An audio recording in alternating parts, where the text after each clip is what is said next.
नमस्कार मित्रांनो, मी धीरज इंगळे स्वागत करतो नवीन एका व्हिडिओमध्ये. तर आज आपण सुट्टी घेतली आहे. बरेच दिवस झाले सुट्टी नव्हती. तर उद्यापासून आपण व्यवस्थित काम करणार आहे. तर आज काहीतरी व्हिडिओ अपलोड करायची. तर बरेच क्वेश्चन होते वेगवेगळ्या याच्यामध्ये. तर आपण ते बऱ्याच व्हिडिओमध्ये केलेले आहेत कव्हर.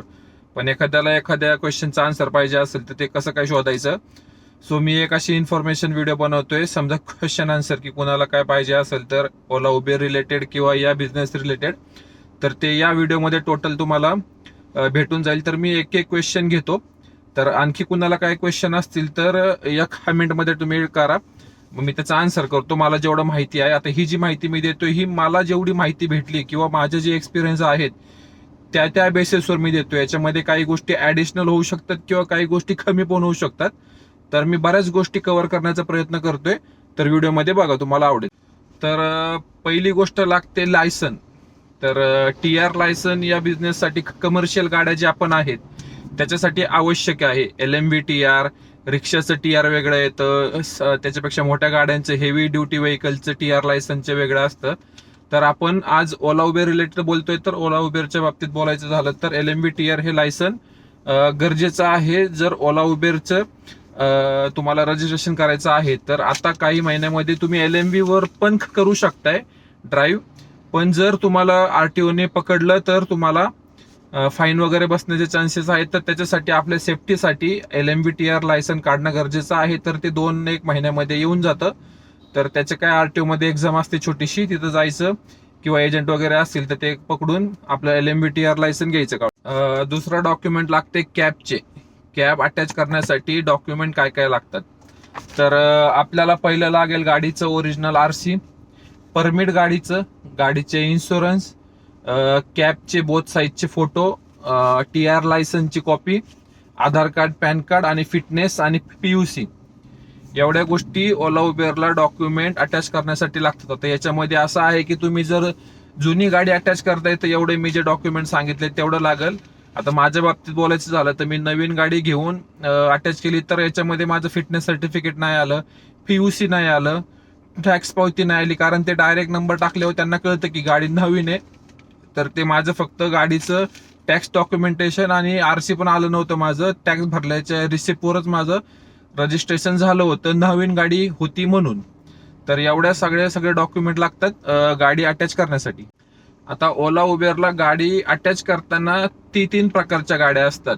एक हॅशबॅक, एक सेदान आणि SUV. हॅशबॅक म्हणजे ज्यांना डिक्की आहे पण गाडी छोटी, ज्यांना मोठी डिक्की आहे ती सेदान, आणि SUV म्हणजे इर्टिका वगैरे या टाईपच्या गाड्या SUV मध्ये जातात.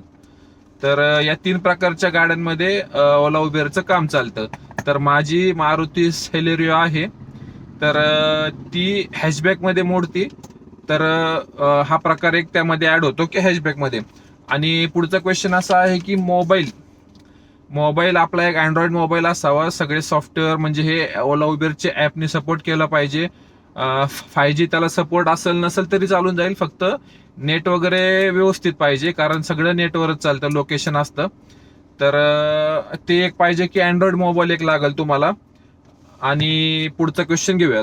तर आता आपण ही जी माहिती दिली ही नवीन गाडी अटॅच करण्यासाठी किंवा लायसन कोणतं लागतं याच्याबद्दल दिलंय. आणि पुढचं जर डॉक्युमेंट असेल, काय डॉक्युमेंट किंवा क्वेश्चन असतील तर मल्टिपल ड्रायव्हर एका कॅबमध्ये ओला उबेरला कसं ऍड करायचं, म्हणजे एका ID वर 2 ड्रायव्हर कसे चालवायचे 12-12 तासाच्या याच्यानुसार, जर 10-10 तास चालवत असेल किंवा 8-8 तास चालवत असेल.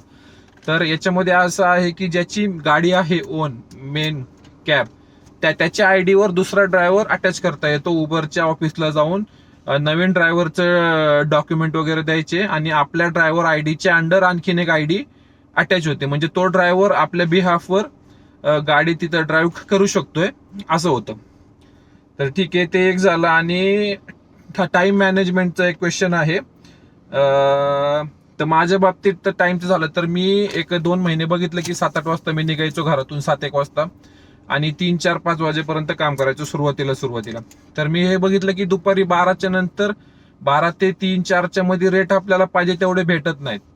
किंवा इव्हिनिंगला रेट भेटतात पण इव्हिनिंगला गर्दी वगैरे असते, रोडला ट्रॅफिक. तर माझ्या बाबतीत म्हणायचं झालं तर मी सकाळी 5-5:30च्या दरम्यान निघतो आणि 2-2:30ला मी 8 तासामध्ये घरी येतो. म्हणजे मी असं काम करतो की आपण एखाद्या कंपनीमध्ये जसं काम केलं तसं मी इथं काम करतो. आठवड्यातनं एक सुट्टी घेतो आणि व्यवस्थितपणे काम करतो. तर याच्यामध्ये ऍटलिस्ट की हा बिझनेस असा आहे की 10 ते 12 तास तुम्ही डेली काम केलं पाहिजे. तर तुमचं ऍटलिस्ट जर लोकलच्या बाबतीत बोलायचं झालं म्हणजे हॅचबॅक कार ज्या आहेत, वॅगनार, सेलेरिओ याच्या बाबतीत जर बोलायचं झालं तर एक 8 ते 10 तासामध्ये 1800 ते 2000 2200 रुपयापर्यंत यांचं काम होऊ शकतं.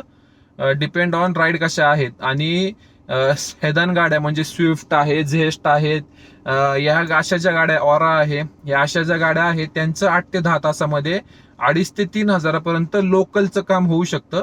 आणि इर्टिका वगैरे जर असेल तर जास्त करून इर्टिका नसतात ओला उबेरला. मी माझा एक्सपिरियन्स बघितला, कारण ते कंपनीला वगैरे अटॅच करतात. ओला उबेरला ते एक्स्ट्रा इन्कम म्हणजे कंपनीच्या वेळेनंतर जेव्हा कंपनीचं काम झालं त्याच्या वेळेनंतर आपण ते एक्स्ट्रा तासामध्ये आपण इर्टिका वगैरे चालवतो. ते एक मी बघितले की सॅटर्डे संडेला इर्टिका वगैरे असतात मार्केटमध्ये. एक क्वेश्चन राहतो टोलचा. आता मी जिथं राहतो तिथं मला फक्त सोमटण्याचा टोल लागतो, तळेगावच्या तिथं. तर टोलच्या बाबतीत जर सांगायचं झालं तर जिथं पण टोल लागल तर टोल आधी आपल्याला कळतं राईड आल्यानंतर की टोल वगैरे आहे म्हणून. त्यामुळे तर कस्टमरला सांगायचं, ओला उबेरला जे पण असेल, जे पण ऍपमधनं आपल्याला राईड भेटलेली असेल तर टोलचे चार्जेस हे कस्टमरकडनं आपल्याला एक्स्ट्रा घ्यायचे. तर मी हे ओला उबेरच्या ऑफिसला जाऊन कन्फर्म केलेलं आहे. तर ते सांगतात की आपण बिलामध्ये ऍड करत नाही, तुम्हाला कस्टमरकडनं एक्स्ट्रा घ्यावे लागतील ते. सो मी काय करतो, मला समजा एखादी राईड पडतीये टोल नाक्याच्या अलीकडे वगैरे, तर मी आधी कस्टमरला सांगतो राईडमध्ये घेतल्यावर किंवा फोन आपण जेव्हा करतो की टोलचे पैसे एक्स्ट्रा लागतील म्हणून. परत नंतर मग राईड घेतल्यानंतर त्याच्यामध्ये वाद होण्यापेक्षा आधी तुम्ही कन्फर्म करा. आणि ओला उबेरचे जे काही स्पॉट असतात म्हणजे एअरपोर्ट झाला किंवा आपलं पुणे स्टेशन झालंय, वाकडचा एक ब्रिज झाला, म्हणजे प्रत्येक सिटीमध्ये, प्रत्येक लोकल एरियामध्ये काही स्पॉट असतात. आपण म्हणतो ना मेन एरिया, मेन चौक, मेन एरियामध्ये जा, इकडं थांब, इकडं राईड जास्त भेटतील. तर एअरपोर्ट एक झाला, परत जिथं कॉलेज स्कूल वगैरे जास्त आहे तिथं, आता आमच्या बाबतीत बोलायचं झालं इथं तर लोहगाव एक एरिया झाला, तिकडनं राईड भरपूर भेटतात. आणि खराडीतनं एक राईड भेटतात, एक हिंजवडीतनं भेटतात, वाकडमध्ये एक आहे. म्हणजे प्रत्येक एरियामध्ये असे एक स्पेशल स्पॉट असतात की तिथनं राईड भेटायचे चान्सेस जास्त असतात. सो अशा राईड एक्सेप्ट करायचे की आपल्याला पुढच्या कनेक्टिंग राईड भेटतील. म्हणजे एक राईड आपण घेऊन चाललोय समजा पुणे स्टेशन पासून हिंजवडी, तर ठीक आहे, हिंजवडीतनं आपल्याला भेटणार आहे, म्हणजे आपल्याला रिटर्न येताना जास्त वेळ वेट करायची गरज नाही पडली. अशा एरियामधल्या राईड जास्त एक्सेप्ट करायच्या. तर ही एक गोष्ट झाली.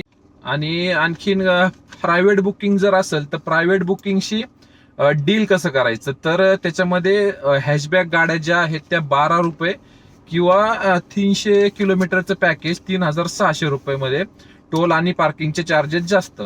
तर याच्यामध्ये सेदान गाड्या जर असतील तर म्हणजे स्विफ्ट वगैरे तर 4200, आणि एसयूव्ही वगैरे जर असेल तर 4800. हा आता सध्याचा मार्केट रेट आहे.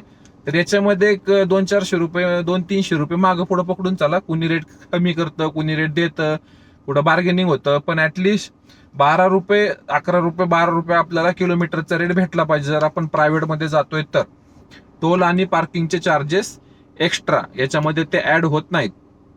आणखीन एक क्वेश्चन येतो, एअरपोर्टला पिकअप करायचं कसं करायचं. तर एअरपोर्टच्या इथं असं आहे की आपल्याला ओला उबेर ज्या कंपनीकडनं राईड पडली असेल त्याच्याकडनं जायचं. तिथे एंट्रन्सला राईट साईडला एअरपोर्टच्या अपोजिट पुढेच आहे, त्यांना दाखवायचं एरोमॉल म्हणून बिल्डिंग आहे 4 मजली. तर त्यांना स्क्रीन दाखवायची आपल्याला राईड पडलेली, आणि तिथं वरती जायचं. स्क्रीनला ते बघतात कुठं आहे, आणि फर्स्ट, सेकंड, थर्ड, फोर्थ 4 फ्लोअरले सेकंड फ्लोअरला ओला आणि उबेरचा पिकअप पॉईंट 2 लाईनी ओलाच्या आहेत सुरुवातीच्या आणि 2 लाईनी नंतरच्या ओलाच्या आहेत. तर वर जायचं थर्ड आणि फोर्थ फ्लोअरला तिथं बाथरूम वगैरे आहे, फ्रेश होता येतात. 4थ्या फ्लोअरला तिथं गाड्या उभ्या असतात. तर मधनं गाडी काढून परत रिटर्न येऊन सेकंड फ्लोअरला, आधी तिथं वर गेल्यावर कस्टमरला कॉल करायचा की तुम्ही आलात का म्हणून.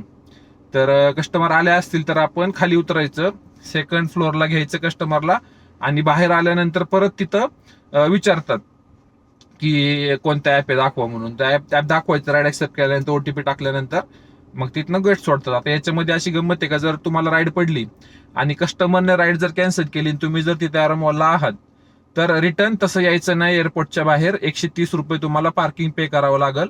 परत त्यांना सांगायचं की कस्टमरने कॅन्सल केली, तुम्हाला कॅन्सलेशनचे 40-46 रुपये उबेरकडनं आणि ओलाकडनं 22 रुपये असं कॅन्सलेशन चार्जेस भेटेल. आणि परत वरती जायचं 4th फ्लोअरला, तिथं वेट करायचं, गाडी पार्क करायची, गाड्या असतात तिथं, तुम्हाला नाश्ता वगैरे करा, तिथं कॅफे वगैरे आहे, फ्रेश व्हायचे तर वॉशरूम पण आहे, तर तिथं वेट करायचं. नेक्स्ट राईड पडल्यानंतर राईड पडतीच आणि परत यायचं खाली आणि एक्झिट होऊन आपल्या कस्टमरला त्यांच्या डिझायर लोकेशनला सोडायचं. आणि आणखीन एक महत्वाची गोष्ट, एरो मॉलच्या बाहेरून म्हणजे कस्टमर आणि एअरपोर्टचा रोड आहे जो, तिथं कस्टमरला बाहेरून उचलायचं नाही, पिकअप करायचं नाही, 500 रुपये फाईन पडत. मला स्वतःला पडलेला आहे.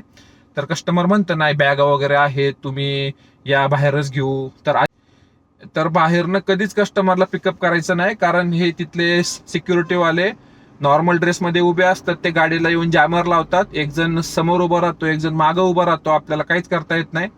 तर अशा टायमिंगला 500 रुपये घालवण्यापेक्षा कस्टमरला सरळ सांगायचं एरो मॉलला या, बाकी तिथनं बाहेर पिकअप करता येत नाही.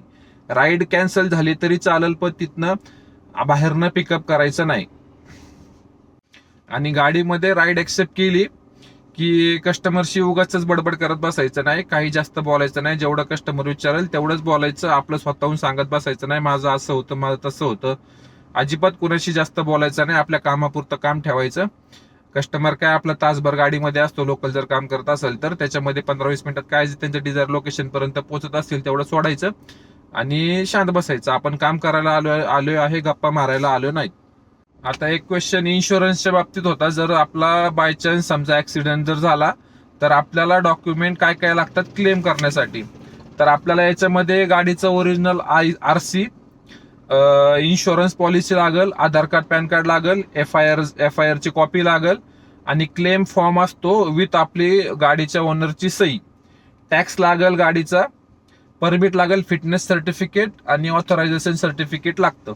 आणि गाडी जे येतात व्हॅल्युएशनला त्यांचा एक फॉर्म असतो, ते भरतात सगळं. एवढं सगळं डॉक्युमेंट जर आपला ऍक्सिडेंट जर झाला तर एवढ्या सगळ्या गोष्टी लागतात आपल्याला. तर बायचान्स झाला तर, असं होऊ नये कुणासोबत, पण झाला तर हे डॉक्युमेंट सगळे लागतात आपल्या. एक क्वेश्चन होता की एकाच मोबाईलमध्ये 2-3 ऍप कसे यूज करायचे. तर मागं मी व्हिडिओमध्ये बोललेलो आहे, तरी पण आता ह्या सगळ्या एका कन्फर्मेशन व्हिडिओमध्ये मी सांगतोय. आता माझ्या बाबतीत ओला, उबेर, रॅपिडो मी 3 ऍप यूज करतो. तर समजा आता मी 3 ऍप ऑन करतो मी घरातनं निघल्यावर रूटला, तर ज्या पण ऍप मधनं आपल्याला राईड पडेल, समजा आता उबेरकडनं पडली आहे तर ती ऍक्सेप्ट केल्यानंतर रॅपिडो आणि ओला मी बंद करतो. कस्टमरकडे जायचं, OTP घ्यायचं, कस्टमरला सोडायचं, परत बाकीचे सगळे ऍप ऑन करायचे. आता समजा आपल्याला ओलाकडनं पडली राईड, तर ओलाची ऍक्सेप्ट करायची, रॅपिडो आणि उबेर बंद करायचं. तर हे कधी जर आपल्याकडे एकच मोबाईल आहे तर ठीक आहे, एका मोबाईलमध्ये आपण शक्यतो तसंच करतात सगळे. तर एक ऍप ओपन करायचं, 2 ऍप बंद करायचे. त्याने काय होतं, आपला वेळ वाचतो आणि आपल्याला एकच मोबाईलवर सगळं कळतं. आणि लोकेशन येतं म्हणल्यावर त्याचा काही इश्यू नाहीये लोकेशनचा. तर ती एक गोष्ट आहे.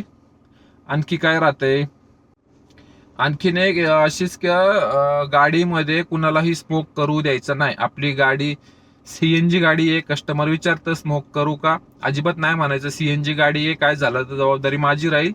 तर अजिबात स्मोक करू द्यायचं नाही. गाडीतनं उतरा, बाहेर काय करायचं ते नंतर या, अजिबात घ्यायचं नाही स्मोकवाले. एक इश्यू होता की पेमेंट समजा कस्टमरकडनं झाले आणि ते स्टक झाले, गुगल पे केले आणि प्रोसेसिंगला अडकले, पण आपल्याला नाही आलं, कस्टमर म्हणतं माझ्या अकाउंटमधनं कटले. तर ते कस्टमरच्या अकाउंटमधनं कटलेलं असतं, ते ओला आपलं गुगल पे कडनं आलेलं नाहीये आपल्याला, तर ते त्यांच्याकडनं अडकले ना. तर आपल्याला जोपर्यंत पैसे येत नाही तोपर्यंत कस्टमरला गाडीतनं सोडायचं नाही. त्यांना सांगायचं डबल जर आले तर मी तुम्हाला परत पाठवतो, नंबर वगैरे द्यायचा, कन्फर्म करायचं. तर माझ्या बाबतीत तसं झालं होतं. 430 रुपयाचं मला एक पेमेंट आलं होतं, कस्टमरकडनं झाले पण मला आलेलं नाहीये. त्यांना मी डबल करायला लावलं आणि मला डबल जेव्हा आलं 1 दिवसानंतर, तेव्हा मी कस्टमरला परत पाठवून दिलं. तर अजिबात, कारण आपण कुणाला ओळखत नसतो आणि हे ऍपवाले आपल्याला सपोर्ट करत नाहीत, ते कस्टमरच ऐकतात नेहमी. सो अजिबात कस्टमरला तसं सोडायचं नाही.